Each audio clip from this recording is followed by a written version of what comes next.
I'm currently injured, and here's how I did it. At the time that it happened, and even looking back at it now, it was a pretty hilarious thing for me, slipping and falling, but I did get an injury from it. This wrist now, especially on this side here, is causing a lot of issues. I can't weight it very well, and if I do weight it in certain ways, I get an intense amount of pain. So I've been doing a lot of rehabilitation work, but the practice hasn't stopped. And actually, I made this video right now. I'm in the middle of a session because I feel fantastic, like euphoric almost. When this feeling came up, I thought, wait, I'm injured and I still feel this great. And it reminded me of how I got into the practice a little bit. When I was a teenager, I injured my left knee. I had meniscal reconstruction surgery when I was a teenager. And when I woke up from the surgery, they said, you can't do any type of sport on that leg for 6 months, and you can't even walk on it for 1 month. And at the time I was devastated. I was like, what am I gonna do? And this is the time that I found Ito and saw him working on the hands, doing hand balancing, and I realized, oh, I can't walk on my feet, but I can learn to walk on my hands. And then I started to develop hand balancing, and then through hand balancing I needed mobility work, so then I explored this, and then through mobility work I needed strength training, so I explored this, and it kind of added on top of the layers. So a really negative experience, the injury, was actually, looking back on it, one of the most positive experiences of my life.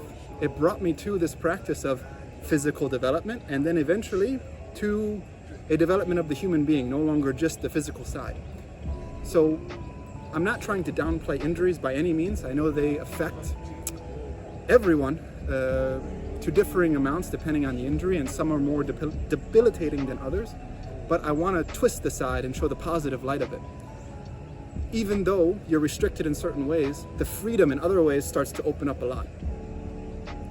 So if you're injured now, or you get injured in the future, try to keep this in mind that, okay, you can't do this, so I can't do anything on my hand. I can't hand balance, I can't do locomotion, I can't do various things.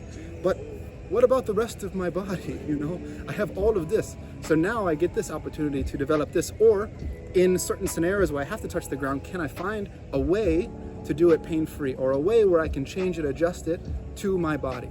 And this is called movement intelligence. Being able to do what you can with what you have now. A love letter to those that are injured. That's the session. Actually, my session's not over, but that's your session.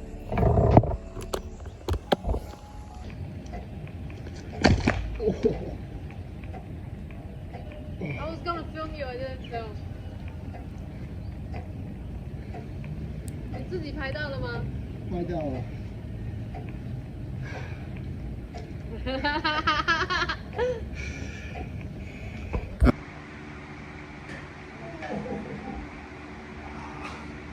Motherfucker, I'm hurting myself everywhere.